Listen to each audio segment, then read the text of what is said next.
આજે લોકશાહીનું મંદિર ગણાતા વિધાનસભાને બોમ્બથી ઉડાવી દેવાની ધમકી અજાણ્યા ઈમેલ દ્વારા આપવામાં આવી છે, જેના કારણે વિધાનસભામાં અફરાતફરી મચી હતી। સવારના સમયે આ ધમકી મળ્યા બાદ ધારાસભ્યો મંત્રીઓ દ્વારા તાત્કાલિક ધોરણે આ વિધાનસભા છે તે ખાલી કરવામાં આવી છે અને આને લઈને શું કહી રહ્યા છે ધારાસભ્ય ગોપાલ ઇટાલિયા, જે ધમકીઓનો સિલસિલો અવારનવાર મળી રહ્યો છે ગુજરાતના અલગ અલગ સંસ્થાઓને, તે વિશે વિગતે વાત કરીએ। વૈષ્ણવજન તો તેને કહીએ જે પીડ પરાઈ જાનાને રે। નમસ્કાર દર્શક મિત્રો, નવજીવન ન્યૂઝમાં આપનું સ્વાગત છે। હું છું ફૈઝાન। છેલ્લા થોડાક સમયથી કેટલાક અજાણ્યા શખ્સો દ્વારા ઈમેલ કરીને ગુજરાતની શાળાઓ હોય, સરકારી સંસ્થાઓ હોય, કોર્ટ હોય તેવા અલગ ધમકી ભર્યા મેલ કરવામાં આવી રહ્યા છે ને એક ડરનો માહોલ ઊભો કરવામાં આવી રહ્યો છે। આને લઈને થોડાક દિવસ પહેલાં એક આરોપીની પશ્ચિમ બંગાળથી અમદાવાદ સાયબર ક્રાઇમ અને ક્રાઇમ બ્રાન્ચ દ્વારા ધરપકડ કરવામાં આવી હતી। જોકે હજી પણ આ સિલસિલો છે તે અટકવાનું નામ નથી લઈ રહ્યો। થોડાક સમય પહેલાં અમદાવાદમાં પણ કેટલીક કોર્ટોમાં આવા ધમકી ભર્યા મેલ બોમ્બથી ઉડાવી દેવાના મળ્યા હતા। ત્યારબાદ આજે વાત ગાંધીનગર વિધાનસભા સુધી પહોંચી ગઈ છે। વિધાનસભામાં આજે સવારે એક ઈમેલ મળે છે અજાણ્યા નંબર પરથી ને એમાં આ વિધાનસભાને બોમ્બથી ઉડાવી દેવાની વાત છે તે કરવામાં આવે છે ને આ ખૂબ મોટો મુદ્દો છે તે બનતો દેખાઈ રહ્યો છે। જે અજાણ્યા ઈમેલને બોમ્બથી ઉડાવી દેવાની ધમકી ભર્યો મેલ જે અવારનવાર સંસ્થાઓને મળી રહ્યો છે તે ને આજના સંદર્ભમાં સાવચેતીના ભાગરૂપે ધારાસભ્ય અને મંત્રીઓ દ્વારા વિધાનસભા ખાલી કરવામાં આવી છે। આ ઘટનાની જાણ બોમ્બ ડિસ્પોઝલ સ્ક્વોડને થતાં તેઓની ટીમ પણ ચેકિંગમાં જોડાઈ છે। ત્યારે વિસાવદરના ધારાસભ્ય ગોપાલ ઇટાલિયાએ કેટલી ગંભીરતા વિષયને લઈને બતાવી છે અને શું કહી રહ્યા છે તેઓ જે અવારનવાર ધમકીઓ મળી રહી છે તે બાબતે તે સાંભળો।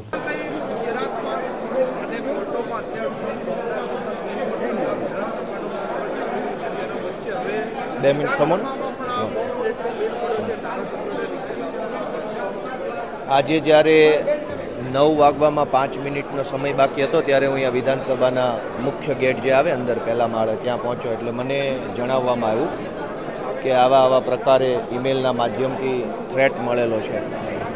સૌથી પહેલી બાબત તો એ છે કે ગુજરાતની સૌથી સર્વોચ્ચ બંધારણીય સંસ્થા, લોકોની બંધારણીય સંસ્થા વિધાનસભા જે છે એને કોઈ ધમકી મારી જાય બોમ્બની, એ બહુ જ ગંભીર બાબત છે। અગાઉ અનેક વખત આ છેલ્લા લગભગ 3-4 મહિનાથી આવું હાલે છે કે શાળાને બોમ્બની ધમકી મળે, પોલીસ સ્ટેશનોને મળે, અદાલતોને મળે, દવાખાનાઓમાં મળે, મ્યુનિસિપલ કોર્પોરેશનના બિલ્ડિંગમાં મળે। આ લગભગ 4-5 મહિનાથી અઠવાડિયામાં 1-2 વાર આવું આવે છે। પણ આજે તો હદ થઈ ગઈ કે વિધાનસભાને બોમ્બથી ઉડાવી દેવાનો ધમકી ભર્યો મેલ કરવો એ બાબત બિલકુલ ચલાવી લેવાય એવી નથી। આ બાબતે અમારો સ્પષ્ટ સરકારને ટેકો છે, સમર્થન છે કે કોઈ પણ સંજોગોમાં હવે આ બંધ થઈ જવું જોઈએ। રોજ જાગીને ધમકી ભર્યા ઈમેલ એ સિલસિલો બંધ થવો જોઈએ। જે કોઈ પણ આતંકવાદી હોય કે કોઈ ટીખળખોર હોય, એક જે હોય તે એને એવી સજા કરવી જોઈએ કે આખી દુનિયા એની નોંધ લે અને બીજી વખત કોઈ આવું કામ કરતા પહેલાં વિચારે। હવે એ વિધાનસભાના ચાલુ સત્રમાં આવો મેલ આવવો એ બહુ ગંભીર બાબત ગણાય અને આ તો સત્ર હજુ ચાલુ આજે છે પણ અંદર ધારાસભ્યો અને ગૃહ ચાલુ નહોતો થયો।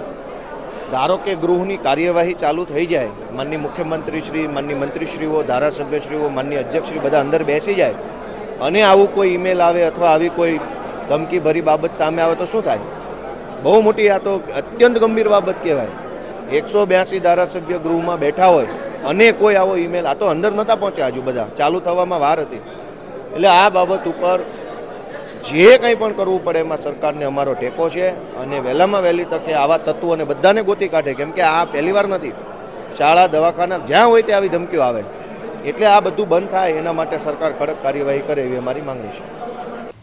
આપણે સાંભળ્યા હતા વિસાવદરના આમ આદમી પાર્ટીના ધારાસભ્ય, તેઓ કહી રહ્યા છે કે જે રીતે અવારનવાર સ્કૂલો હોય, પછી કોર્ટ હોય કે સરકારી સંસ્થા હોય, તમામ જે ધમકી ભર્યા મેલ મળી રહ્યા છે તે ચિંતાનો વિષય છે ને વાત હવે ગાંધીનગર વિધાનસભા સુધી પહોંચી છે ને આવી જગ્યા પર પણ જો ધમકીઓ મળતી હોય તો હવે આ સિક્યોરિટી લૂપહોલ્સ હોઈ શકે છે અને આમાં જે કોઈ પણ લોકો સામેલ હોય જે ધમકી ભર્યા મેલ કરી રહ્યા છે તેમને પકડવામાં આવે ને તેમની સામે કડકમાં કડક કાર્યવાહી કરવામાં આવે।